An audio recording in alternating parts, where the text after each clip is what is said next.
Hello दोस्तों, आप सबका स्वागत है एक बार फिर से अष्ट गुरु चैनल पर। मैं आप सभी के लिए लेकर आया हूं टैरो विद कृष्ण में आज एक और सेशन। और आज का विषय है कि इस जन्माष्टमी पर आपके लिए टैरो की क्या गाइडेंस है। सिंपल सा विषय है। मुझे लगा जन्माष्टमी के ऊपर भी मुझे एक शूट करना चाहिए, एक रीडिंग करनी चाहिए आप सभी के लिए, तो ये आज इसीलिए किया गया है। तो आज की जो ये विषय है, आज की जो रीडिंग है, इसके लिए 3 पाइल्स हैं। और चूंकि जन्माष्टमी भगवान कृष्ण के जन्मोत्सव के रूप में मनाई जाती है, इसलिए भगवान कृष्ण से ही संबंधित तीनों पाइल्स के सिंबॉलिक्स हैं जो आपकी स्क्रीन पर अब एक साथ दिखाए जा रहे हैं। पाइल नंबर 1 मोरपंख, पाइल नंबर 2 सुदर्शन चक्र और पाइल नंबर 3 बांसुरी। ये तीनों ही एलिमेंट्स भगवान कृष्ण को बिलोंग करते हैं, उनको ही समर्पित हैं, उन्हीं के द्वारा प्रयोग किए गए हैं। तो यही तीनों आज की पाइल हैं और इसी के अकॉर्डिंग आज की रीडिंग को देखिए। इन तीनों में से किसी एक को चूज़ कर लीजिए अपने लिए और वही आपके साथ रेजोनेट करेगी। हर बार की तरह इस बार भी टाइम स्टैम्प्स को डिस्क्रिप्शन और कमेंट सेक्शन दोनों जगह पर पोस्ट कर दिया गया है, ताकि आप अपनी पाइल की रीडिंग को देखने के लिए टाइम स्टैम्प पर क्लिक करके डायरेक्टली वहां पहुंच सकें। तो इस चीज़ का लाभ उठाइए और टाइम स्टैम्प को इस्तेमाल करिए अपनी पाइल की रीडिंग को डायरेक्टली देखने के लिए। जो लोग आज मुझसे पहली बार जुड़े हैं उन सभी का एस्ट्रो गुरु चैनल पर बहुत बहुत स्वागत करता हूँ। आप सभी इस चैनल को सब्सक्राइब करिए, बेल आइकन प्रेस करिए, क्योंकि जब आप बेल आइकन प्रेस करते हैं तो नए वीडियोज़ की नोटिफिकेशन आपके फ़ोन पर आनी शुरू हो जाती हैं। और मेरे पुराने व्यूवर्स और सब्सक्राइबर्स, आप सभी के सहयोग और प्यार के लिए बहुत बहुत आभार। आगे बढ़ने से पहले आप सभी को बता दूं कि मैं एक प्रोफेशनल टैरो रीडर भी हूं। तो आपकी स्क्रीन पर ये जो नंबर आ रहा है, इसके ऊपर आप कांटेक्ट कर सकते हैं अगर आपको अपने लिए एक पर्सनल रीडिंग सेशन चाहिए। ये व्हाट्सएप नंबर है, तो इस पर कॉल नहीं करना है, इस पर मैसेज करिए। मैसेज के थ्रू सारी इन्फॉर्मेशन आपको मेरी टीम मेंबर प्रोवाइड करेगी और आपकी हेल्प करेगी मेरे साथ आपके अपॉइंटमेंट को बुक करने के लिए। तो चलिए आज की रीडिंग को शुरू करते हैं और आपकी पाइल में मिलते हैं।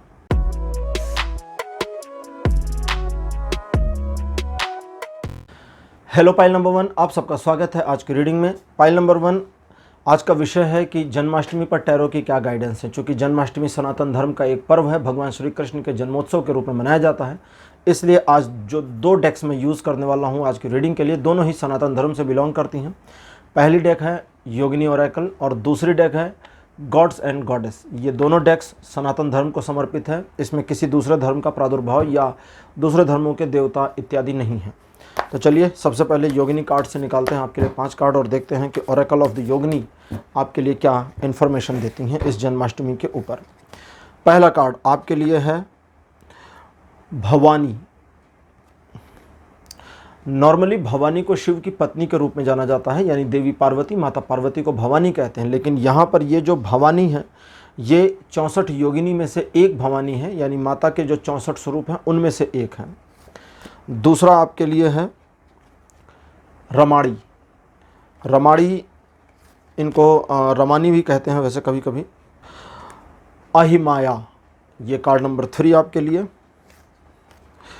कार्ड नंबर 4 आपके लिए आइंगिनी। और आखिरी कार्ड आपके लिए अपीयर मेरे पास जो है ये है डिम्बारा। तो 5 कार्ड्स योगिनी ओरेकल से आ चुके हैं। ये जो डुम्बारा करके कार्ड है, जो योगिनी है, ये खिल देवी मतलब एक तरह से खिलखिलाहट और हास्य की देवी है एक तरह से। और ये अपने हास्य भाव से, यानी इनका जो एक हास्य का भाव है, उस हास्य के भाव से बहुत कुछ कर जाती हैं। दुर्गा सप्तशती अगर आपने पढ़ा होगा तो उसमें भी आया है, महिषासुर मर्दिनी जो स्तोत्रम है उसमें भी आया है कि देवी हास्य रस में एक तरह से आसक्त रहती हैं, हास्य के भाव में रहती हैं। हास्य के भाव का मतलब यहाँ जो इसका अर्थ है, जैसे भगवान विष्णु के लिए हम सच्चिदानंद घन परमात्मा का नाम इस्तेमाल करते हैं, एक विश्लेषण है सच्चिदानंद घन। सच्चिदानंद घन का मतलब होता है वे जो सतचित और सदैव आनंद में है। आनंद ये वो वाला नहीं है जो हम और आप आनंद प्राप्त करते हैं या एक तरह से खुशी मनाते हैं, ये वो नहीं है। किसी प्रकार की तकलीफ का ना होना, दुखों का अभाव और साथ ही साथ सुखों का अभाव, अब बीच में जो स्थिति बनती है ये आनंद की स्थिति होती है। इसीलिए सुख दुख ये 2 शब्द संस्कृत में हैं और साथ ही साथ आनंद का शब्द भी संस्कृत में है। तो यहाँ इनका जो स्वभाव है वो हास्य में है और उसी हास्य की वजह से ये आनंदातिरेक रहती हैं। अच्छा, अब आपके लिए क्या आया है उसको समझें। आज की जो टैरो गाइडेंस, अच्छा यहाँ मैं बता दूँ कि आज का जो विषय लिया है ये है जन्माष्टमी पर आपके लिए टैरो गाइडेंस क्या है। तो ज़रूरी नहीं कि इसमें कुछ ज़्यादा चीज़ें आपके पास्ट से रिलेट करती हुई आएँ, आपके पास्ट से रिलेट करें, लेकिन फिर भी जैसा कि आप जानते हैं अपने जीवन में कुछ ऐसी चीज़ें हैं जिनको साधने की लगातार कोशिशों के बावजूद एक तरह से मंजिल तक पहुँचते पहुँचते भी आप चूक जा रहे हैं, रुक जा रहे हैं, और चीज़ें आपके पक्ष में, फेवर में आते आते तक आपके पक्ष से विमुख हो रही हैं। उसके पीछे का जो सबसे बड़ा मर्म और कारण है वो है आपका अपना एक डिस्ट्रैक्शन लेकर के चलना। आप अपने आप में संकल्पित नहीं होते, इसलिए समस्या होती है। संकल्प की शक्ति सबसे बड़ी है, आपके लिए महत्वपूर्ण है, और इसका अभाव आपके जीवन में समस्या को क्रिएट करता ही करता है। इस संकल्प की शक्ति का अगर आप अपने आप में प्रयोग करते हैं और इसका एक तरीके से अपने फेवर में इस्तेमाल कर लेते हैं तो बहुत बड़ा काम आपका हो जाएगा। इस चीज़ को समझें। तो संकल्प की शक्ति, इस जन्माष्टमी आपके लिए पहला मैसेज है कि अपने अंदर एक संकल्प की शक्ति को लेकर के आएँ। संकल्प की शक्ति का जितना ज़्यादा आप इस्तेमाल करेंगे उतना ज़्यादा आपके लिए एक ऐसा प्रभाव, एक ऐसा ऑरा बनना शुरू होगा, वो भी आपके अपने लिए, जो आपके कार्यों को टाइमली कंप्लीट करने में और आपके टारगेट्स को अचीव करने में हेल्प करेगा। लेकिन यहाँ पे डम्बारा करके जो देवी हमारी हैं, इनका सीधा मैसेज आपके लिए ये है कि इस पूरे मामले को प्रेशर नहीं बनाना, अपने लिए कोई प्रेशर कुकर जैसी कंडीशन को नहीं बनाना। संकल्प की शक्ति, जैसे मान लीजिए आप ऑफिस लेट पहुंचते हैं और इसकी वजह से रोजाना आप बात सुन रहे हैं, सपोज करिए, एक एग्जांपल है, या आप अपने कॉलेज या स्कूल की बस को अक्सर मिस कर देते हैं, तो अपने आप को इस चीज़ में संकल्पित करना होगा कि आप समय पर पहुंचेंगे, पहला काम। अब ये जो संकल्पित करना हुआ, इसके लिए क्या करना होगा? हो सकता है आप सोचें कि भाई आधा घंटा पहले सो जाएं, 15 मिनट पहले उठ जाएं, या आधा घंटा पहले बिस्तर को छोड़ दें, तो सारी चीज़ें उस हिसाब से उसी रेशियो में सिमट जाएंगी।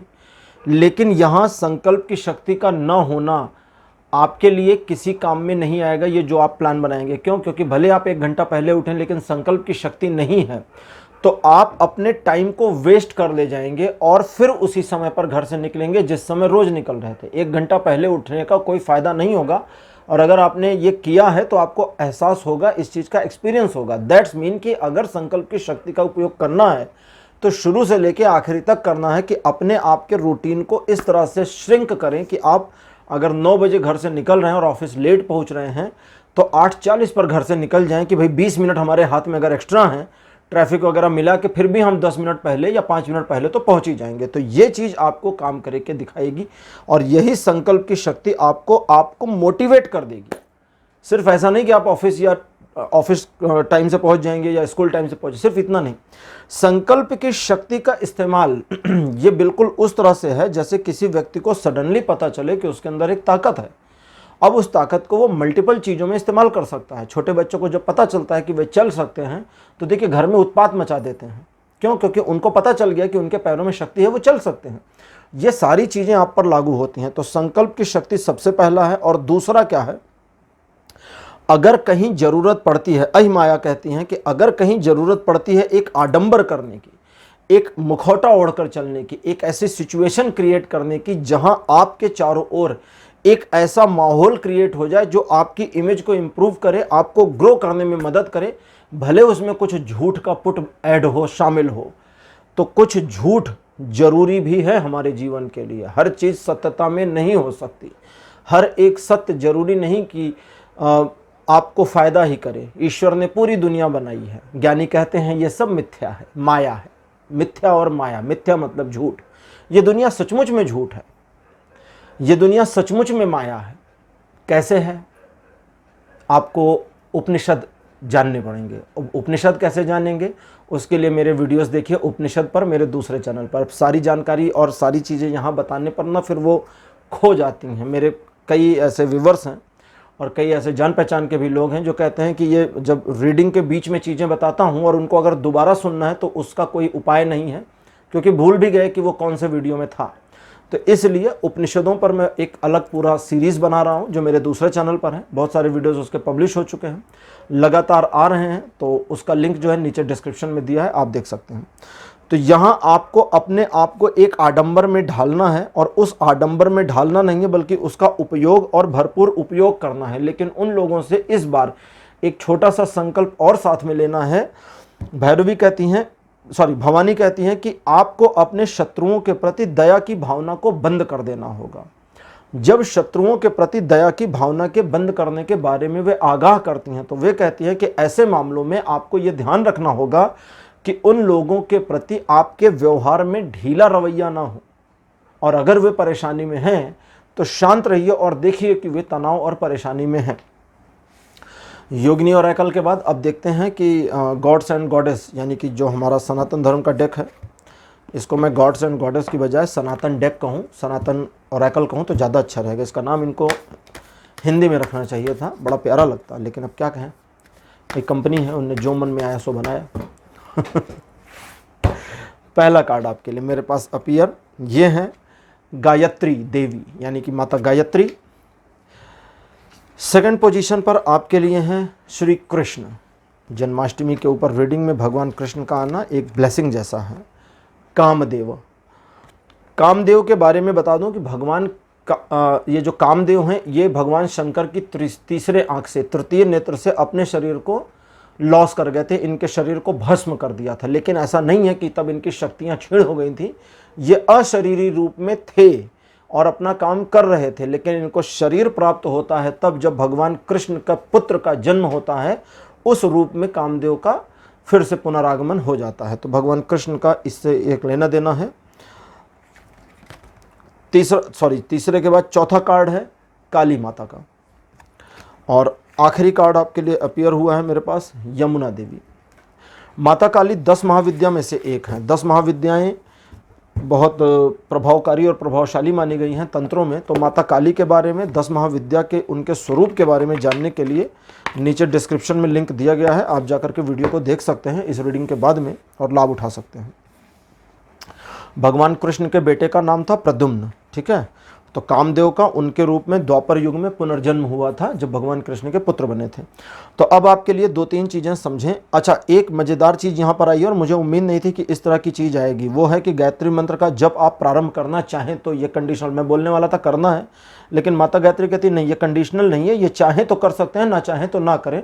21 बार कम से कम करना है आपको, इस चीज़ को ध्यान रखें, लेकिन प्रतिदिन करना है। इसके लिए दिन और समय सुनिश्चित कर लें और उसी समय पर प्रतिदिन इसका पाठ करें।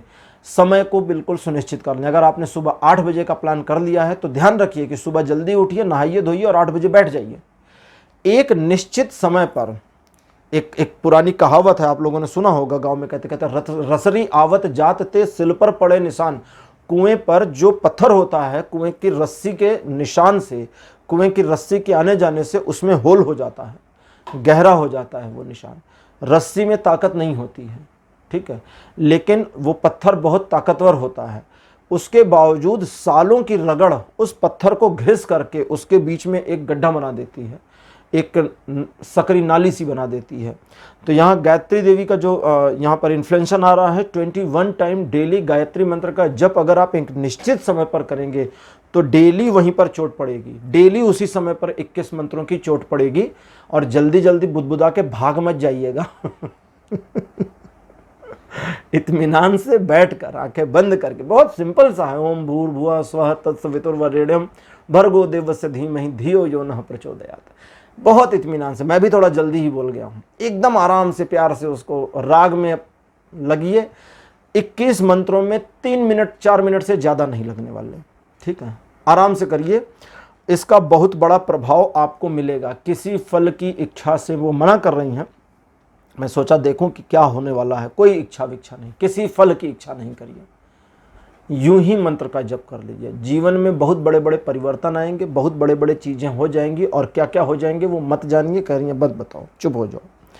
अब हम बात करते हैं भगवान श्री कृष्ण की। श्री कृष्ण कहते हैं अपनी मस्ती में रहिए, संकल्प की शक्ति का इस्तेमाल करिए, जीवन को एक तरीके से ट्रैक पर लेकर के आइए, थोड़ा आडंबर करिए। भगवान कृष्ण ने बहुत आडंबर किए थे, मैं तो आपको थोड़ा सा कह रहा हूँ।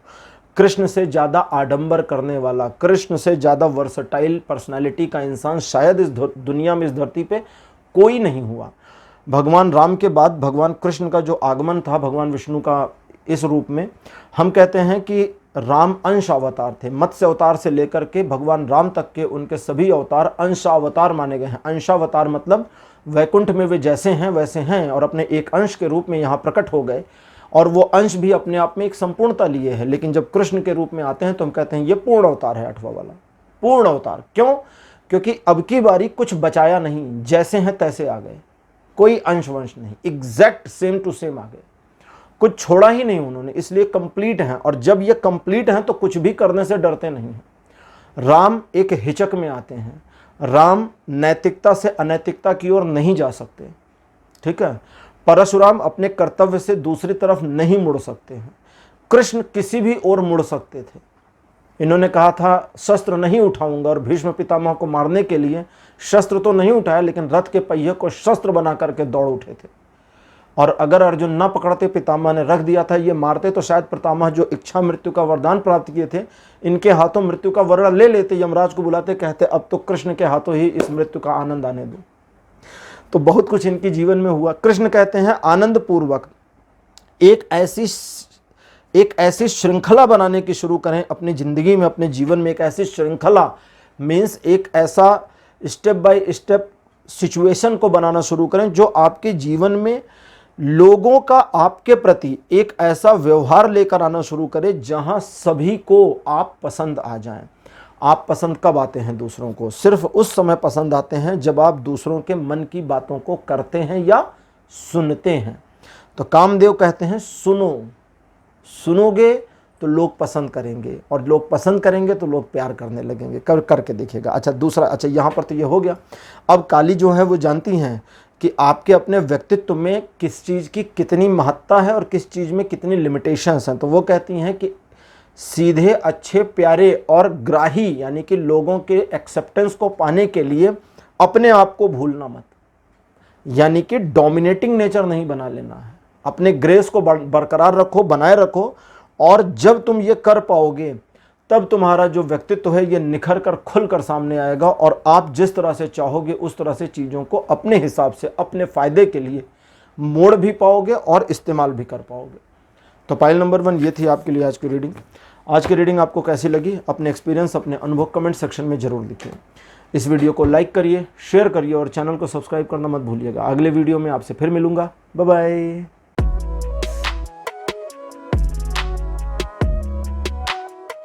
हेलो पाइल नंबर 2, आप सबका स्वागत है आपकी रीडिंग में। आपने सुदर्शन चक्र को चुना था भगवान कृष्ण के, मेरे बगल में लगा दिया गया है।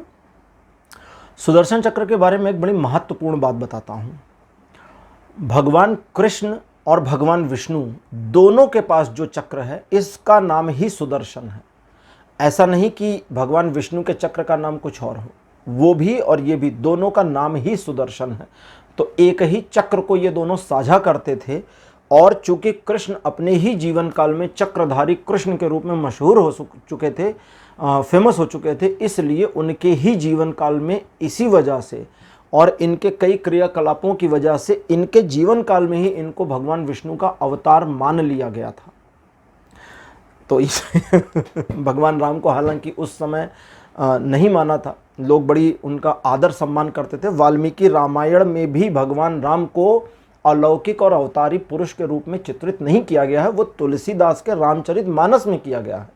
वाल्मीकि रामायण में वे दशरथ के पुत्र अयोध्या के राजकुमार थे जो वन में गए और रावण को मारकर वापस आए थे। और रामायण के बारे में थोड़ी भ्रांतियाँ वगैरह भी हैं, कुछ समस्याएं भी हैं। मेरे दूसरे चैनल पर किसी दिन उसको भी मैं कवर करूँगा, करने वाला हूँ, जल्दी ही उस पर बताऊँगा। पहला कार्ड पाइल नंबर 2 आपके लिए मेरे पास जो है ये है ज्ञानी पदा। मुझे आज तक समझ में नहीं आया कि जे से ज्ञानी को ज्ञानी क्यों लिखते हैं अंग्रेजी में। अब ये मेरी समझ में आया, इतनी अंग्रेजी मुझे भी नहीं आती। शुक्रपदा, अगर किसी को पता हो तो मुझे कमेंट में बताना कि ये ज्ञानी को जे से क्यों लिखते हैं इंग्लिश में, जी से क्यों नहीं लिखते। तीसरा कार्ड आपके लिए है कालम्बाई। कार्ड नंबर 4 आपके लिए है रामानी। और अंतिम कार्ड आपके लिए मेरे पास जो अपीयर हुआ है, दिस वन इज ब्राह्मणी। ब्राह्मणी इनका एक स्वरूप है जिसमें ये भगवान ब्रह्मा, यानी कि जो परमपिता परमेश्वर ब्रह्मा हैं, ब्रह्मा जी, उनकी फीमेल एनर्जी को, सरस्वती की नहीं, उनकी फीमेल एनर्जी ब्रह्मा जी की महिला शक्ति के रूप में इनको जाना जाता है। तो ये ब्राह्मणी कहलाती हैं। इनके अस्त्र का नाम बताऊं, सुनकर शायद आपको हैरानी हो। इनका अस्त्र है कमंडल। वो हाथ में ले रहते हैं ना कमंडल, जिसमें पानी या कुछ रखते थे खाने पीने की चीज़ें, वो चीज़ें, और उसमें ये भरे रहती हैं जल। ब्राह्मणी इतनी शक्तिशाली मानी गई हैं कि यह कमंडल का जल अगर किसी दुष्ट के ऊपर छिड़क दें तो वह तत्क्षण भस्म हो सकता है। और अपनी इस शक्ति का प्रयोग इन्होंने महिषासुर वध और जो शुंभ निशुंभ वध था उसके संहार में, उनके उस संग्राम में किया था। दुर्गा सप्तशती में पूरा डिटेल दिया गया है, तो उसको भी पढ़िए, कभी नवरात्र में पढ़ना चाहिए। अच्छा, पाइल नंबर 2 आपके लिए, चूँकि आज का विषय है कि जन्माष्टमी पर आपके लिए टैरो की गाइडेंस क्या है। इस पूरे मामले में अब आपको थोड़ी सी चीज़ों को समझना है कि आप जिन मामलों में अपने आप को आगे ले जाने का एक प्रयास करते हुए दिखाई दे रहे हैं, लेकिन रुकावटों का बेहतर, खैर कर तो बेहतर सामना रहे हैं, लेकिन वे रुकावटें रुक नहीं रही, खत्म नहीं हो रही। रुकावटों के बावजूद आगे बढ़ने की टेंडेंसी आपकी बहुत अच्छी है और ये एक्चुअली तारीफ़ के लायक है। लेकिन यहाँ कुछ चीज़ों में ध्यान देना होगा, और वो है कि आपको स्थिरतापूर्वक काम करने की ज़रूरत है, जल्दबाजी नहीं करनी। स्थिरता जितनी लेकर के आएंगे, स्थिरता का मतलब आलस नहीं है, स्थिरता धीमा करना, चीज़ों को स्टेबल करके काम चलाना। और वो चीज़ जब लेकर आएंगे तो आपका चहुमुखी विकास होगा, जिससे आपके नज़रिए में एक ऐसा परिवर्तन आएगा कि आप जो हो रहा है और जो सराउंडिंग में घट रहा है उसके मर्म को, उसके पीछे के तथ्य को समझ सकेंगे और अपनी योजनाओं में समय रहते बदलाव करके बेहतर नतीजे हासिल कर पाएंगे। लेकिन दूसरी तरफ साथ ही साथ में कालमबाई कहती हैं कि इन पूरे मामलों में आपका अपने लक्ष्य के प्रति क्या दृष्टिकोण है, लक्ष्य के प्रति क्या दृष्टिकोण है, सोचते क्या हैं आप। अगर इस एक चीज़ में आप अपने आप को पॉजिटिविटी में उतार पाते हैं तो आपको आपके लक्ष्यों से प्राप्त करने से कोई रोक नहीं सकता। लक्ष्य हमें तभी मिल सकते हैं जब हम उसके लिए पॉजिटिव हों कि हाँ ले लेंगे और हमारे पास ये लक्ष्य आ जाएगा। अगर आप उसके बारे में पहले से निगेटिव हैं कि आप अपने लक्ष्य को हासिल नहीं कर सकते तो फिर नहीं कर सकते, इसको समझें। लेकिन यहाँ 2-3 चीज़ें और क्लियर कर देनी है कि आपका जल्दबाजी, अभी बताया मैंने, इत्मीनान से करना है। जल्दबाजी या एग्रेशन इस पूरे मामले को बिगाड़ने का काम करेगा। लेकिन अगर कोई ऐसा पर्सन आपको मिल जाता है, वो भी अपने काम को करवाने के लिए, जो चीज़ों को जल्दी मैनेज करना जानते हैं या जानती हैं, और उस मामले में डायरेक्ट नुकसान आपका नहीं होने वाला क्योंकि उसका इन्वॉल्वमेंट हो गया है, तो होने दीजिएगा। इस पूरे मामले में उस तरह से भी आपको काम चलाना है, लेकिन अपने मस्तिष्क की उर्वरा पर पूरा विश्वास रखें। दैट मीन्स कि आपका माइंड आपको कहाँ पर इंडिकेशन क्या दे रहा है, इस चीज़ के पीछे आपको थोड़ा ध्यान रखना होगा, ताकि आप अपने माइंड को उस तरह से डाइवर्ट कर सकें जैसी जब आपको ज़रूरत पड़ती है। कई बार आपके माइंड ने आपको धोखा दिया है, लेकिन अब इस चीज़ के लिए थोड़ा सा रेडी रहिएगा, तैयार रहिएगा। अगली डेक निकाली है मैंने, गॉड्स एंड गॉडेस, यानी कि एक सनातन धर्म की डेक है। आपके लिए मेरे पास कार्ड नंबर 1 जो अपीयर हुआ है, दिस वन इज सुभद्रा, भगवान श्री कृष्ण की बहन और अर्जुन की पत्नी और अभिमन्यु की माता। श्री राम, भगवान राम। 3rd नंबर पर आपके लिए ये 2 कार्ड आ गए, तो इसको नल एंड वाइड कर देंगे। आपके लिए 3रे नंबर पर जो कार्ड मेरे पास अपीयर हुआ है, ये है वाराह, भगवान विष्णु का वाराह अवतार। कार्ड नंबर 4 आपके लिए है कल्कि। कल्कि, भगवान कल्कि का जो विवरण मिलता है या वर्णन मिलता है, वो भविष्य पुराण नाम की पुस्तक में मिलता है, जो भविष्य में होने वाली घटनाओं की एक झलक दिखाती है। तो कल्कि भगवान के बारे में कहा जाता है, भगवान विष्णु के ये 10म स्वरूप होंगे जो कलयुग में पैदा होंगे। काली माता, कार्ड नंबर 4। और कल्कि के बारे में थोड़ी अवधारणाएं और कुछ एक तरह से गलतफहमियां भी लोगों को हैं। बहुत सारे लोगों को लगता है कि ये इसी वाले कलयुग में आने वाले हैं, मुझे नहीं लगता क्योंकि अभी सिर्फ 5000 साल पहले ही तो आकर गए हैं, इतनी जल्दी क्यों आएंगे। हाँ, मैं सही कह रहा हूँ, सिर्फ 5000 साल पहले ही तो आकर गए हैं, और उनसे तकरीबन 10 लाख साल पहले तो राम आए थे। तो राम और कृष्ण के बीच में जो गैपिंग है वो लाखों वर्षों की है। तो सिर्फ 5000 वर्ष के अंतर पे कल की अवतार होना मुझे नहीं लगता पॉसिबल है। ये शायद अगले वाले जो 28वें के बाद 29वां कलयुग आएगा, अभी 28वां चल रहा है तो शायद उसमें हो सकता है। अब थोड़ी सी चीज़ों को यहाँ समझें, जैसा भी मैंने कहा कि थोड़ी स्थिरता लाने की ज़रूरत है। रामानी पदा का कार्ड अपीयर और राम भगवान स्वयं अपीयर हो गए हैं। अच्छा, रामानी पदा के बारे में बताया नहीं था। देवी का वह स्वरूप जो भगवान राम से प्रेरित है एक तरीके से, या भगवान राम का एक ऑरा अपने आप में अडॉप्ट किए हुए रहता है, उसे रामानी पद कहते हैं। राम की एक तरह से समझें ऊर्जा से संग्रहित हुई देवी। अच्छा, लेकिन यहाँ सुभद्रा आई हैं। मामला आज जन्माष्टमी के पर रीडिंग का है। सुभद्रा का कहना यहाँ है कि कुछ चीज़ों को सिर्फ होते हुए देख भी लेना चाहिए, क्योंकि कभी कभी वो चीज़ें जब हो रही होती हैं तो उसमें आपके काम की चीज़ के आने तक का समय आपके धैर्य का होता है, जो आपको दिखाना चाहिए। जल्दबाजी आपको नुकसान देती है, लेकिन जब वो मौका आ जाए कि अब इस वाले मामले में आपको आगे बढ़ना है तो फिर पीछे हटने की ज़रूरत कतई नहीं। और वो इसलिए क्योंकि सुभद्रा कहती हैं कि भैया साथ में हैं तो फिर डरना काहे को है। मतलब भगवान कृष्ण आपके साथ में हैं, उनके भैया थे ना, तो भगवान कृष्ण अगर आपके साथ में हैं तो फिर डरना काहे को है, फिर आगे बढ़ जाइए, फिर उसमें रुकना नहीं है। लेकिन राम कहते हैं कि नैतिकता के साथ आगे बढ़ना है, अनैतिकता नहीं, अतिक्रमण नहीं, किसी दूसरे का हक नहीं मारना। इन चीज़ों का थोड़ा ध्यान रखना, पालन करना है। और अगर आप ये कर सकते हैं तो आप अपने जीवन को गर्त से बाहर निकालने में, वाराह देव कहते हैं, कामयाब हो जाएंगे। और जब आप बाहर निकाल लेंगे तो माता काली का जो आशीर्वाद यहाँ पर है, अकॉर्डिंग टू दैट आपको बस इतना ध्यान रखना है कि आप अपने कदम संभाल करके चलें, क्योंकि कल की देव के अनुसार आने वाले समय में जो भविष्य आपका है वो आप अपने हाथों से सुनिश्चित करके अपने और सराउंडिंग चीज़ों के जीवन में बहुत बड़े बड़े परिवर्तन लाने में कामयाब हो सकते हैं। लेकिन इस पूरे मामले में देव वाराह का कहना, यानी भगवान विष्णु के शुक्र अवतार का कहना है, यहाँ जो इंटरप्रिटेशन आ रही वो ये कि इस पूरे मामले में जब आप अपने आप को एक गर्त से निकालने की प्रक्रिया में होंगे तो आपको अहंकार में नहीं आना है, और सिर्फ इतना ध्यान रखना है कि चीज़ें स्मूदर वे में शांत तरीके से आगे बढ़ती चली जाएं। और उस शांति प्रिय चीज़ में जब चीज़ें आगे बढ़ेंगी तो यहाँ कल की माता काली का और एक तरीके से ब्राह्मणी देवी का जो स्वरूप यहाँ पर है, ये 3-4 कार्ड्स की जो इंटरप्रिटेशन है, अकॉर्डिंग टू दैट चीज़ें आपकी लाइफ में ऑटो सेट होती चली जाएंगी ध्वंसक और विध्वंसक प्रक्रियाओं से गुजरने के बावजूद। यानी ऐसा नहीं कि सब कुछ बहुत अच्छा होगा, कुछ चीज़ें सेट होंगी और कुछ ऑटो सेट होंगी और कुछ रीसेट होंगी, तो कुछ ध्वंस होंगी और कुछ विध्वंस होंगी और कुछ नई बन जाएंगी।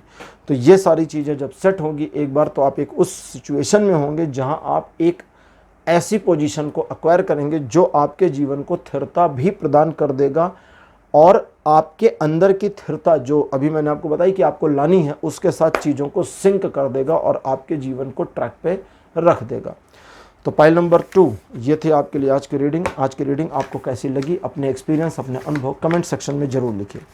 इस वीडियो को लाइक करिए, शेयर करिए और चैनल को सब्सक्राइब करना मत भूलिएगा। अगले वीडियो में आपसे फिर मिलूँगा। Bye bye.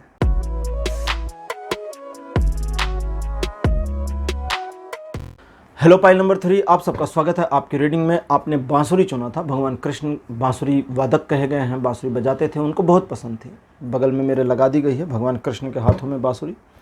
तो चलिए देखते हैं आज आपके लिए क्या इन्फॉर्मेशन आई है कि इस जन्माष्टमी आपके लिए टैरो क्या कहते हैं, क्या गाइडेंस आपके लिए है। सबसे पहले योगिनी ओरेकल से 5 कार्ड आपके लिए निकालूंगा। पहला कार्ड आपके लिए मेरे पास जो आया है ये है मार्गिनी पदा।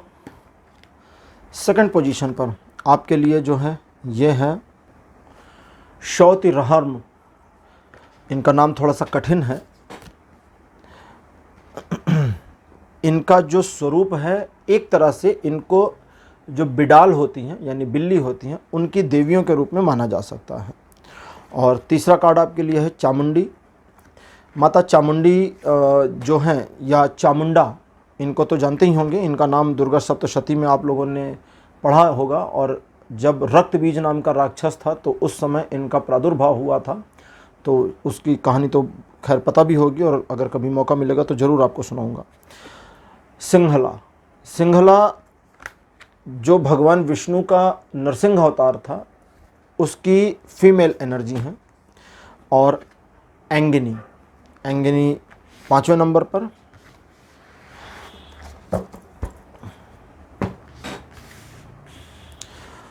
पाइल नंबर 3 आपके लिए जो आज की रीडिंग है, इसके अकॉर्डिंग आप अपने किसी भी काम के प्रति उत्साहहीनता से बचने का प्रयास करें। पहला काम आपको ये करना है। अगर अपने आप को उत्साहहीनता से आप बचा ले गए तो फिर आपकी सफलता को कोई रोक नहीं सकता। देखिए, टारगेट अचीव हो रहा है नहीं हो रहा, आप चीज़ों को सही ढंग से ऑपरेट कर रहे हैं नहीं कर रहे हैं, वो सारी चीज़ें बाद में आएंगी। पहले तो उत्साह की हीनता से बचें, अपने आप को डिस्करेज करने से बचें, ये पहला काम है। इस पूरे मामले में आप जो मार्गिनी का कार्ड अपेयर हुआ है, ये कहती हैं कि आपको सिर्फ अपने ट्रैक के ऊपर सही तरीके से चलते चलना है, बिना अस्थिरता दिखाए हुए। सिर्फ इतना आप कर लें। यहाँ आपका आगे बढ़ना हो सकता है आपको थोड़ा पेनफुल सिचुएशंस का सामना कराए, लेकिन उस पेनफुल सिचुएशन के बावजूद आपको चाहिए कि आप आगे बढ़ें और स्वयं को उस चीज़ से बचाएं जो आपके अंदर उत्साहहीनता का संचार कर सकती है। तो उत्साह को बनाए रखें। अब आगे की जो चीज़ें हैं, अकॉर्डिंग टू दैट, आगे की चीज़ों में आपको नए के स्वागत के लिए तैयार रहने की ज़रूरत है, क्योंकि नया क्या आ रहा है, नया आपके जीवन में क्या आ रहा है और उस नए को कैसे ऑपरेट करेंगे, कैसे हैंडल करेंगे, ये डिपेंड करता है आपके थिंकिंग पर, पहला। दूसरा, वे ऑफ ऑपरेटिंग पर, तीसरा अलग चीज़ है। अब वे ऑफ ऑपरेटिंग की बात अगर करते हैं तो यहाँ आपको ये भी समझना होगा कि आप चीज़ों को ऑपरेट करें और आवाज़ें ना हो। मतलब आप अपने लक्ष्य को प्राप्त करने के लिए जी तोड़ मेहनत तो करें, लेकिन दूसरों को इसके बारे में जानकारी ना हो तो ये ज़्यादा बेहतर होगा। क्योंकि अगर दूसरों को जानकारी हो जाएगी तो आप इस भाव से कि लोगों को आपके बारे में पता है, लोग एडमायर कर रहे हैं और अप्रिशिएट कर रहे हैं, आपका पूरा मोटिवेशन जाता रहेगा और वो डिस्करेजमेंटनेस की कंडीशन आपकी लाइफ में अपीयर हो जाएगी। तो उस चीज़ से आपको अपने आप को बचाना है। अब लेते हैं गॉड्स एंड गॉडेस ओरेकल और देखते हैं कि ये ओरेकल कार्ड्स आपके लिए क्या इन्फॉर्मेशन लेकर के आए हैं एडिशनल।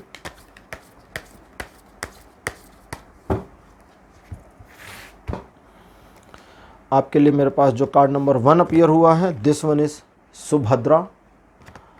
कार्ड नंबर 2 आपके लिए अपीयर हुआ है भगवान Buddha, Lord Buddha. Third position पर आपके लिए कार्ड अपीयर हुए हैं सूर्यदेव। फोर्थ पोजीशन पर आपके लिए भगवान कपिल। सूर्यदेव एक तरह से इसको माने कि भगवान कृष्ण ने गीता में सूर्यदेव के बारे में कहा है कि ज्योतियों में मैं सूर्य हूँ एक जगह पर, और दूसरी जगह उन्होंने कहा है कि हे अर्जुन, तुमको आज मैं जो ये उपदेश दे रहा हूँ, तुमसे पहले सृष्टि के प्रारंभ में किसी के भी बनने से पहले मैंने सूर्य को ये उपदेश दिया था। और कपिल जो हैं भगवान विष्णु के अवतार माने जाते हैं, कपिल मुनि। और नरसिंह अवतार के बारे में तो सभी जानते हैं, हिरण्यकश्यप की कहानी।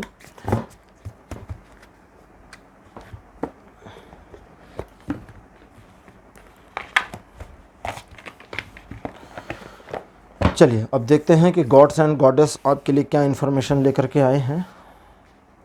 यहाँ सबसे पहला, जैसा मैं अभी आपको कह रहा था कि आप अपने आप को उस एक तरह से उस आवरण में लेकर के आए जो आपको चीज़ों में इन्वॉल्व होना सिखाए कि आप मार्ग पर रहें और मार्ग से भटके नहीं, भटकाव से हटें। लॉर्ड कपिल यहाँ कहते हैं कि एक बार जब आपने राह को पकड़ लिया तो आपके लिए भटकाव कम होगा, और बुद्ध कहते हैं कि फिर इसी सीध में चलो और इसी मामले में अपने आप को सिर्फ स्थिर रखने की कोशिश करो। लेकिन चंचल मन आपका सुभद्रा जानती हैं और वे कहती हैं कि मन की जो चंचलता है इसको ताप, यानी कि आगे सूर्यदेव का कार्ड कहते हैं ताप से खत्म करो। ताप का अर्थ होता है कि आप अपने लिए एक नियमावली बना लें कि आप इन नियमों के तहत काम करेंगे। जैसे मान लीजिए रात को सोने का टाइम आपका फिक्स नहीं है, कभी 1, कभी 2, कभी 4 बजे सो रहे हैं, तो आप इसको फिक्स कर लें और ताप के साथ फिक्स करें। ताप मतलब पूरे एक जो, देखिए ताप शब्द के कई अर्थ हो सकते हैं, तपस्या भी हो सकती है, ऊष्मा भी हो सकती है। तो यहाँ पर अपने लिए एक ऊष्मा जैसे प्रभाव को रखना है कि आपका टाइम हो गया तो अब आपको सोने चले जाना है। आपको नींद आएगी नहीं आएगी, आप रात भर जागेंगे या सो जाएंगे, ये सब मायने नहीं रखते। लेकिन खुद को डिस्ट्रैक्ट करने वाले एडिशनल फिजिकल चीज़ों से आप दूर रहेंगे, ठीक है। इंटरनली आप डिस्ट्रैक्ट रहते हैं रात भर, वो अलग बात है। अब यहाँ लास्ट में नरसिंह भगवान का कार्ड है। जो कहते हैं, नरसिंह भगवान का संदेश बड़ा प्यारा है, इसको समझे। वो कहते हैं आप में से ही आपके नए स्वरूप का जन्म हो सकता है। जो लोग नहीं जानते उनको बता दूं कि हिरण्यकश्यप एक राक्षस था जिसको नरसिंह भगवान विष्णु ने नरसिंह का रूप लेकर के मार दिया था, लेकिन उसको मारने के बावजूद उसका उद्धार हो गया था, क्योंकि वो भगवान के हाथों उनके गोद में मरा। ये एक सौभाग्य भी था प्रभु के। पहली चीज तो प्रभु मिले, बड़ा सौभाग्य। चरण छूने को मिले, और बड़ा सौभाग्य। प्रभु हाथ खुद से आकर के लगाए हमें, खुद आए हाथ लगाने हमें, ये और बड़ा सौभाग्य। उनकी गोद मिले, इससे बड़ा महाभाग्य कुछ नहीं। तो प्रभु आए भी और उन्होंने उसे उठाया भी और अपनी गोद में बिठाया भी, लिटाया भी एक्चुअली।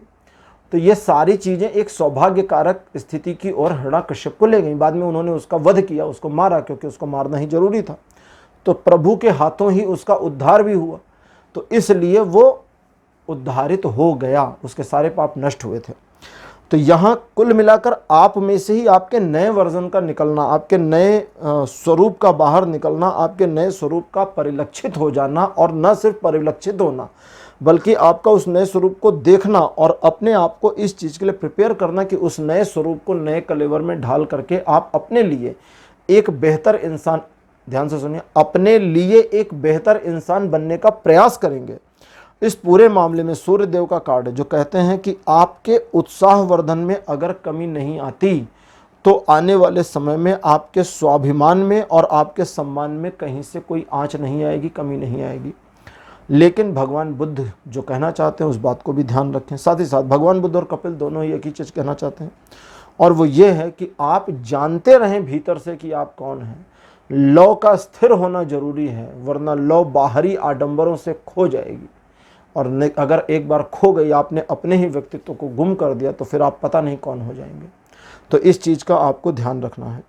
इस पूरे मामले में, इस जन्माष्टमी में आपको ध्यान ये रखना है कि आप उत्साह की कमी अपने अंदर न होने दें, अपने आप को ऑन ट्रैक बनाए रखें, और जब आप ऑन ट्रैक रहेंगे तो चीज़ें आपके हिसाब से, आपके अकॉर्डिंग, आपके फ़ायदे के लिए मूव होती चली जाएंगी और उनका लाभ आपको उठाना है।